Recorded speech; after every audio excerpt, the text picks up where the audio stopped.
नमस्कार, स्वागत गर्दै क्लास 10 को नेपाली हामी अर्को च्याप्टर गर्नु गइरहेको छौँ। आज यो हो शिक्षाको उद्देश्य।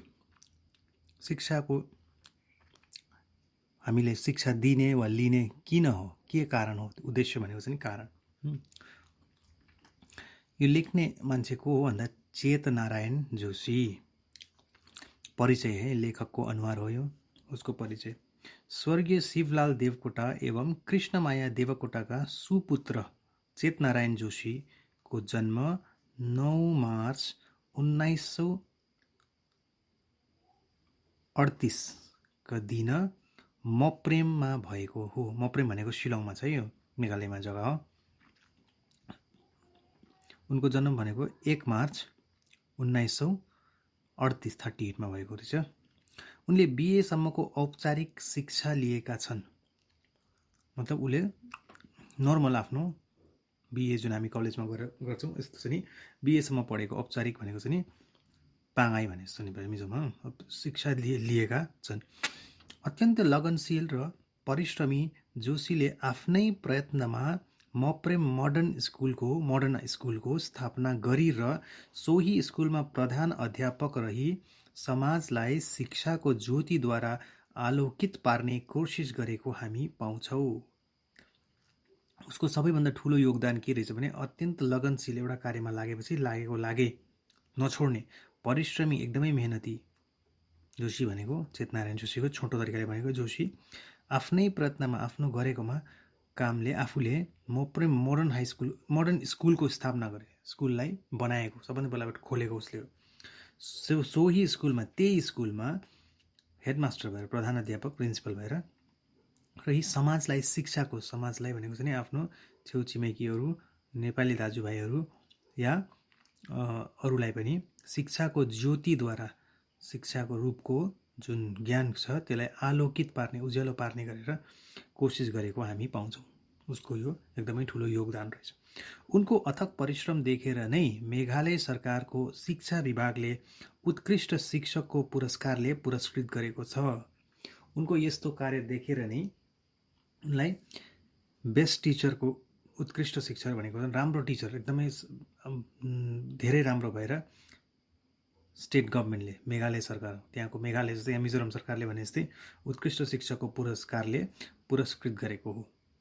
जोशीको सिङ्गो कृति प्रकाशित नभए तापनि उत्कृष्ट रचनाहरू विभिन्न पत्र पत्रिकामा छापिएका छन्। हाम्रो मिजोरममा पनि श्री पूर्ण प्रसादज्यू अहिले हाम्रो नेपाली प्राइमरी स्कुल ठम्पैबाट रिटायर हुनुभयो, उहाँलाई पनि यस्तो पुरस्कार, उत्कृष्ट शिक्षकको पुरस्कार पाइसकेको हुनुहुन्छ। त्यस्तै गरेर उहाँ चाहिँ नि मेघालयमा नामी टिचर भएको भएर पुरस्कृत गरेको।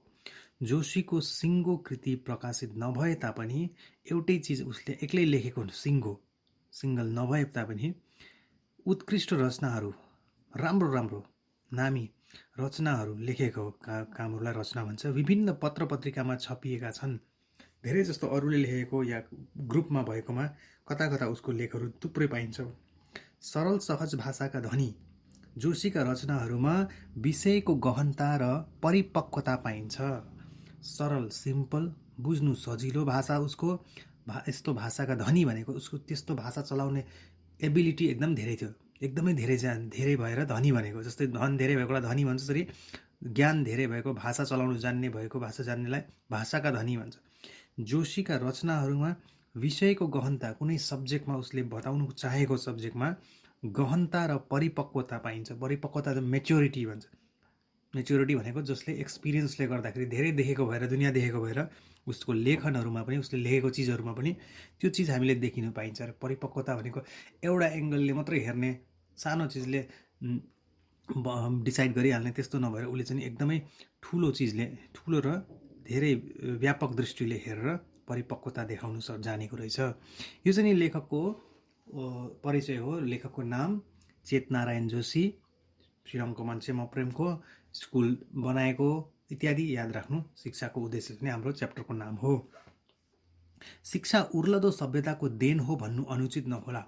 शिक्षा भनेको अगाडि बढ्ने समाजमा उसको देन हो भनेर भनौँ भने गल्ती नहोला, अनुचित नहोला भनेको चाहिँ उचित होला भनेको है। अनुचित नहोला, यो नेगेटिभ वर्ड हो। अनुचित नहोला, दुईवटा नेगेटिभ मिल्यो भने पोजिटिभ हुन्छ। अनुचित नहोला भनेको उचित होला भनेको। शिक्षाका भण्डार, भण्डार भनेको चाहिँ नि के हो? स्टोक। शिक्षाको स्टोक जुन छ, स्टोक थुप्रै पुस्तकहरू हुन्। कहाँबाट शिक्षा आन्छ? मेनली आन्छ पुस्तकबाट। पुस्तकमा अङ्कित भएका विचार, ज्ञान विज्ञान, धर्म कर्म, वेद पुराण, महापुरुषहरू र साधु सन्तका वाणीहरू र तिनीहरूको कौशलताले पाठकवर्गलाई सुमार्गतिर डोर्याउनमा सहयोग पुर्याएको छ। हामीलाई थाहा छ कहाँबाट आएको छ शिक्षाको, ज्ञान, नलेजको माध्यम कहाँबाट आएको छ? भण्डार किताबहरूबाट। किताबहरूमा अङ्कित भनेको लेखिएको, जस्तै यो किताबमा पनि लेखेको छ भएका चिजहरू। ज्ञान विज्ञान पनि हुन्छ, कोही बेला नलेजको होला, साइन्सको होला, लिटरेचरको पनि होला, धर्म कर्मको किताब होला, वेद पुराणको होला, महापुरुषहरू ठुल्ठुलो मान्छेहरूको भनेको चिजहरू होला, तिनीहरूको कौशलताको, जानेको, उनीहरूको गुणहरूको पाठकवर्गलाई सुमार्गतिर यसरी पढ्नेलाई पाठक भन्छ। जसले पढ्छ त्यसलाई चाहिँ राम्रो मार्ग, सुमार्ग, मार्ग भनेको रस्ता, सु भनेको राम्रो, राम्रो मार्गतिर डोर्याउन भनेको कसैलाई लिएर हिँड्नुलाई डोर्याउन भन्छ। र ज्ञान जब कसैमा आउँछ त्यो चाहिँ नि ज्ञानले डोर्याउँछ। ज्ञानले अगाडि पक्रेर, हात पक्रेर हिँड्दैन, उसको भित्र ज्ञान घुस्छ। त्यो ज्ञानले जे उसलाई इन्फ्लुएन्स गर्छ, जे सिकाउँदै जान्छ, त्यसरी नै उसले अगाडि पुग्छ, सहयोग पुर्याएको छ। त्यसरी हामीले के देख्छौँ? किताबले गर्दा ज्ञान पान्छ, ज्ञानले गर्दा उसको उसको अगाडि बढ्ने तरिका, उसको बोल्ने तरिका, उसले अरूलाई प्रति आफ्नो आदर गर्ने तरिका सबै बदली हुन्छ। उसको आफ्नो चरित्र पनि निर्माण हुँदै जान्छ भन्नु खोजेको। हुन त पुस्तकको माध्यमबाट नै शिक्षाको विकास भएको हो भन्नुमा कुनै अत्युक्ति हुँदैन तापनि शङ्काजनक चर्चा अवश्य नै हुन सक्छ।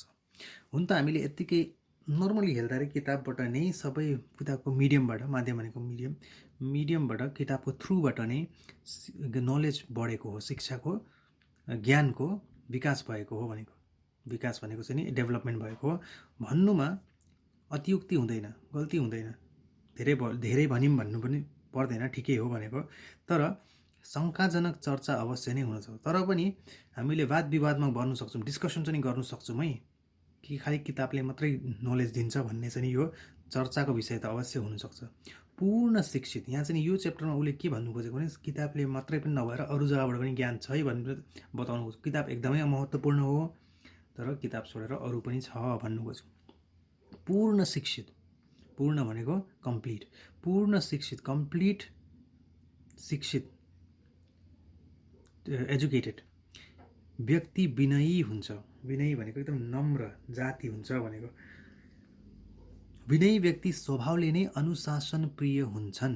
विनयी व्यक्ति जो हुन्छ, ज्ञानी जुन हुन्छ, ऊ चाहिँ अनुशासन, डिसिप्लिन लभिङ, डिसिप्लिन मन पराउने हुन्छ र कसरी जीवन व्यापन गर्दा संसारको कल्याण हुन्छ भन्ने कुरा बुझेका हुन्छन्। उनीहरूलाई थाहा हुन्छ कि कसरी म बाँचेँ भने, कुन तरिकाले मैले डेली आफ्नो लाइफ स्पेन्ड गरेँ भने, चलाएँ भने त्यो चाहिँ सबभन्दा बेस्ट हुन्छ अरूको लागि पनि र संसारको लागि पनि भन्ने उनीहरूलाई थाहा हुन्छ भने। कारण शिक्षा पुस्तकमै मात्र सीमित नभएर प्रकृतिमा पनि निर्भर गर्छ।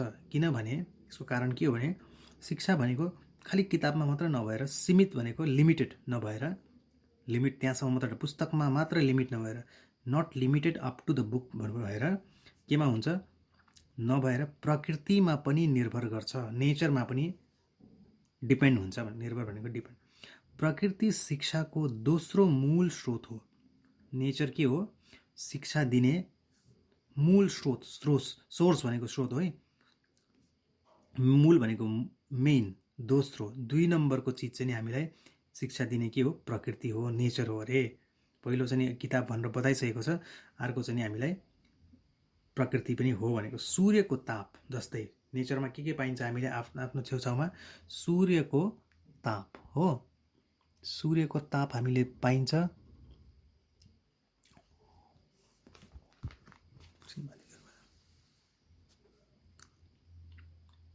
सूर्यको ताप, चन्द्रमाको शीतलता, पृथ्वीको सहनशीलता, पहाड पर्वतको अटल धीरता, वन जङ्गलको हरियाली, सौन्दर्य, हावा पानी, प्राणदान प्रतीक हुन्। अब यहाँ जस्तै प्रकृतिबाट हामीले के सिक्न सक्छ त्यो पनि लेखकले बताउँदै जान्छ नि एउटा एउटा गरेर। यो इम्पोर्टेन्ट हो, कसरी हामीले त्यसलाई मान्छेको गुणहरूमा देखिन्छ। विनयी, यहाँ सूर्यको ताप, सूर्य जस्तो तातो सूर्यको तापले हामीलाई कति चिज सिकान्छ। चन्द्रमाको शीतलता, चन्द्रमाको आफ्नो जुन चिसोपन छ, शीतल दिने जुन प्रवृत्ति छ, गुण छ। पृथ्वीको सहनशीलता, पृथ्वीमा जति जे गरे पनि पृथ्वीले सबैलाई धारण गरेर बोकेर बसेको हुन्छ, सहनशीलता।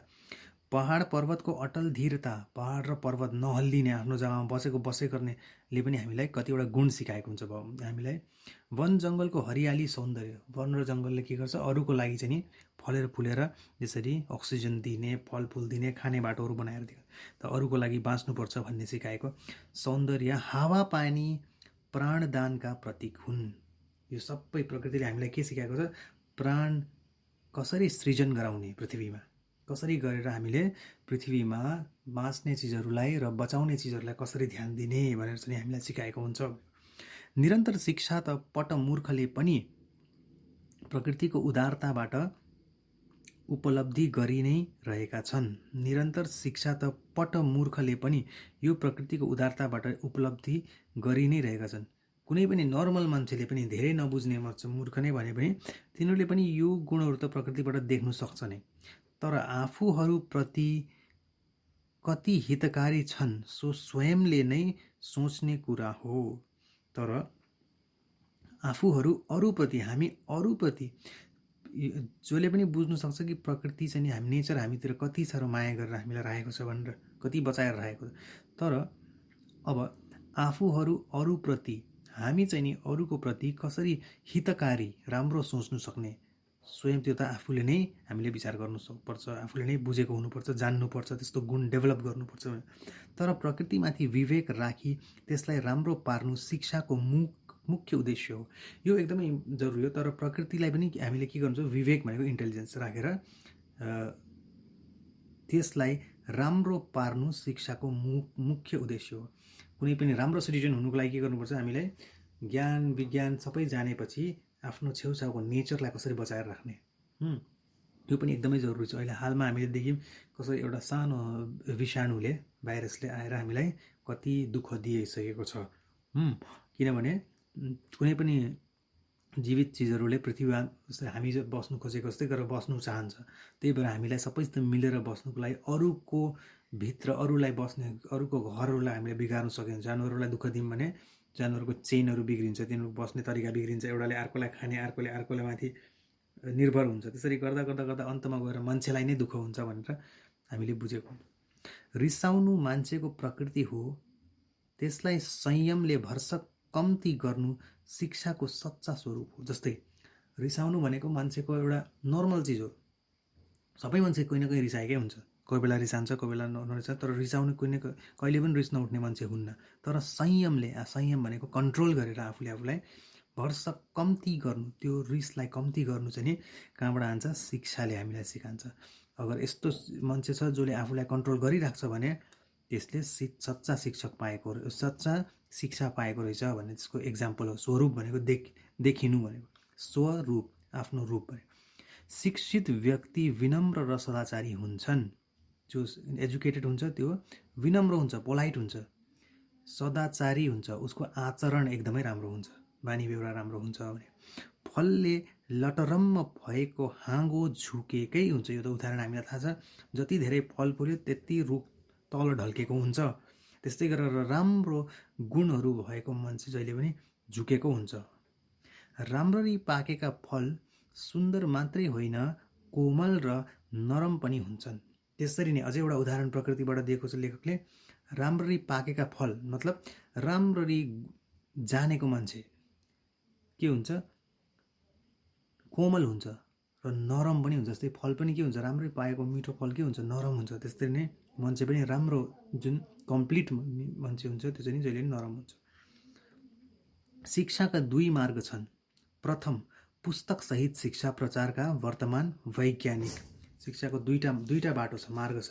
प्रथम, फर्स्ट के, पुस्तक सहित शिक्षा। पुस्तकको माध्यमबाट ज्ञान प्रचारका वर्तमान वैज्ञानिक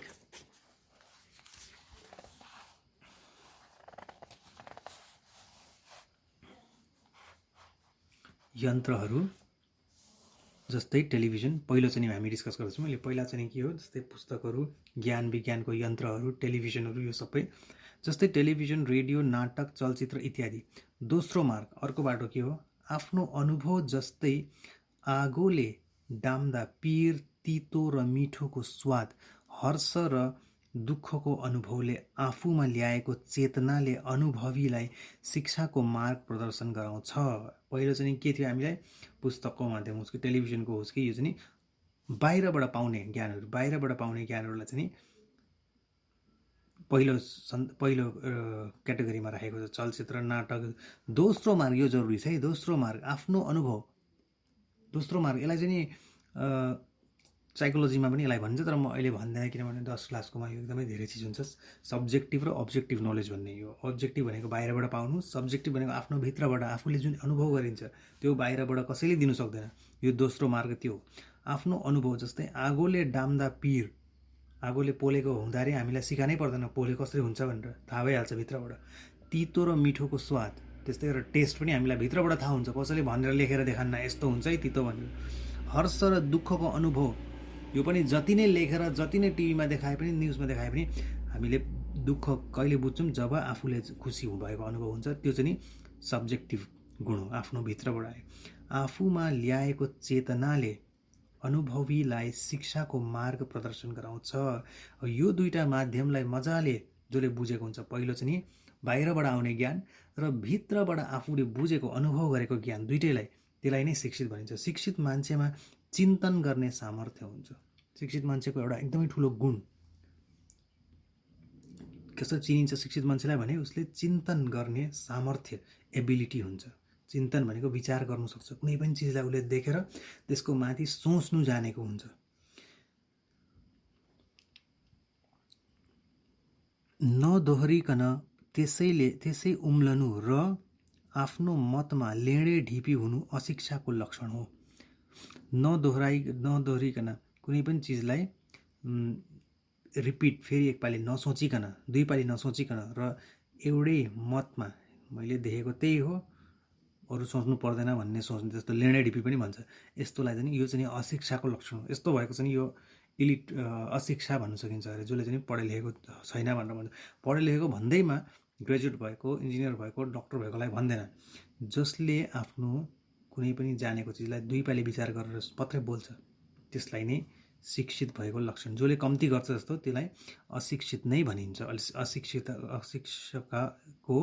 अशिक्षाको लक्षण हो रे। लक्षण भनेको त्यसको सिम्बल हो भनेको, त्यस्तो देखिन्छ भनेको। कुखुरोको चल्लोले आफ्नो माउले चुच्चोको आधारले चारो टिपेको देखि प्रवृत्तिद्वारा त्यसले आफ्नो चुच्चोले चारो टिप्न थाल्छ। यो कला चल्लोको निम्ति शिक्षा हो। जस्तै एउटा इक्जाम्पल, कुखुराको चल्लाले के गर्छ, आफ्नो आमाले खाएको दाना टिपेको देखि प्रवृत्तिद्वारा, प्रवृत्ति भनेको त्यसको यो पनि नेचर हो, यो नेचर भनेको चाहिँ प्रकृति होइन, यो प्रवृत्ति भनेको चाहिँ आफ्नो आदत भनेको खालको। प्रवृत्तिद्वारा त्यसको त्यो माउको आदत देखेर, उसको कुखुराको आदत देखेर उसको बच्चाले आफ्नो चुच्चोले चारो टिप्न थाल्छ अरे। यो कला चल्लोको निम्ति शिक्षा हो। यो चाहिँ चल्लाको लागि शिक्षा हो। त्यो स्कुल गएको छैन, तर उसले चाहिँ यसको आमाले चल्ला त्यो दाना टिपेको देखेर सिकेको हुन्छ। यसलाई चाहिँ यसको कला भन्ने शिक्षा हो यसको लागि। यसै सन्दर्भमा शिक्षाले प्रभावित पारेको व्यक्तिमा पाइने गुणहरूले अरूलाई जीवनको हरेक क्षेत्रमा आकर्षित पार्छ। यसै सन्दर्भमा, इन द सेम कन्टेक्स्ट, त्यसैमा यस्तै गरेर भनौँ, शिक्षाले प्रभावित पारेको व्यक्तिमा, जुन मान्छेलाई शिक्षाले गर्दा, एजुकेसनले गर्दाखेरि असर भएको हुन्छ भित्र, त्यसको गुणहरू, त्यो व्यक्तिमा पाइने गुणहरूले अरूलाई जीवनको हरेक क्षेत्रमा आकर्षित पार्छ। उसले चाहिँ जे काम गरे भने पनि, सानो काम गर्दा पनि ठुलो काम गर्दा पनि अरूलाई आकर्षित पार्छ अरे, एट्र्याक्ट गर्छ अरे। एजुकेटेड मान्छेले सानो काम गरे भने एकदम राम्ररी गर्छ। जस्तै कुनै मान्छे राम्रो पक्का एजुकेसन पाएको छ भने उसलाई जुत्ता बनाउने दोकानमा राखिदियो भने पनि उसको काम गराएको तरिका यस्तो हुन्छ कि त्यो मान्छे हेरेको हेरै हुन्छ। यस्तो थुप्रै उदाहरणहरू छ, मैले त देखेको पनि छु। कतिवटा छ यहाँ मिजोरममै पनि यस्तो छ। कतिवटा ट्याक्सी ड्राइभरहरू हेर्नुहोस्, कतिवटा जुत्ताको दोकान गर्नेहरू, जुत्ताको रिपेयर गर्नेहरू, मोचियो काम गर्नेहरू पनि छन् यस्तोहरू। तर तिनीहरूको भित्र आफ्नो शिक्षा राम्रो भएको भएर तिनीहरूले काम गरेकोमा पनि देखिन्छ, कुन तरिकाले काम गर्ने, त्यो सिन्सियरिटी देखिन्छ। शिक्षाले मानिसको चरित्र निर्माणमा ठुलो सहयोग दिन्छ। शिक्षाले के गर्छ? मान्छेले उसको नेचर, चरित्रको निर्माणमा, बनाउनुमा, निर्माण भनेको नेचर बनाउनुमा एकदमै ठुलो सहयोग, मद्दत गर्छ। औ र साथै क्रोध, रिसमा, लोभी हुनु इत्यादिलाई वश गर्छ, कन्ट्रोल गर्छ। किन मान्छेमा यो गुण हुन्छै हुन्छ, यस्तो अवगुणहरू, तर यसलाई चाहिँ कन्ट्रोल गर्नु सिकान्छ शिक्षा छ भने। राम्रोलाई अझ राम्रो र नराम्रोलाई त्याग्न ज्ञान दिन्छ। शिक्षाले के गर्छ? ज्ञान दिनुलाई सजिलो पार्छ। शिक्षा भयो भन्दैमा ज्ञानी हुन्छ भन्ने छैन, तर शिक्षाले मद्दत गर्छ अरे है, राम्रो बन्नुलाई मद्दत गर्छ। शिक्षित मात्रै राम्रो भन्नु सकिन्न नि, फेरि एजुकेटेड मात्रै, धेरै पढेको मान्छे मात्रै राम्रो हो भन्ने होइन। तर धेरै पढेकोलाई चाहिँ राम्रो बन्नुलाई मद्दत हुन्छ है भनेको। शिक्षा हर विवेकशील प्राणीको गहना हो। विवेकशील भनेको जसको पनि आफ्नो विवेकशील भनेको सोच्ने शक्ति छ, इन्टेलिजेन्स छ, उसलाई शिक्षा छ भने त्यसको त्यो गहना हुन्छ, त्यसले चाहिँ त्यसलाई सजिलो पार्छ, राम्रो देखिन्छ भनेको। शिक्षितहरू सरस्वतीका सेवक भएका हुनाले समुद्र जस्तै शान्त रहन्छन्। शिक्षितहरू के हो? सरस्वतीका सेवक, सरस्वती भगवानको सेवक भएर, सरस्वती यहाँ चाहिँ नदीलाई भनेको होला, सेवक भएका हुनाले समुद्र जस्तै शान्त हुन्छन् अरे। शान्त भएर उनीहरूको प्रकृति, उनको प्रवृत्ति के हुन्छ? एकदमै फटाफट उथल पुथल नभएर उनको मन चाहिँ जहिले पनि शान्त हुन्छ। उनमा लुच्ने, झम्टने, बुवासोको गुण दुर्लभ हुन्छ। उनमा के हुन्छ? कसैको चिज खोज्दिउँ, लग्दिउँ, झप्टेर उठाम, त्यस्तो भन्ने बुवासोले के गर्छ? बुवासोको गुण, बुवासोले के गर्छ? अरूले मारेको सिनोहरू खोजेर, झम्टेर, झडा गरेर निकालेर खोसेर खाने गर्छ। त्यस्तो गुणहरू चाहिँ दुर्लभ हुन्छ भनेको, पाइँदैन भनेको। सुलभ भनेको आदामले पाउने, यस्तो गुणहरू दुर्लभ हुन्छ, लगभग देखिन्न भनेको, र पाइँदैन भनेको दुर्लभ हुनु भनेको। त्यतिमा हामी आज रोक्नेछौँ। यो धेरै लामो हुन्छ, फेरि यसमा कन्टिन्यू हुनेछ।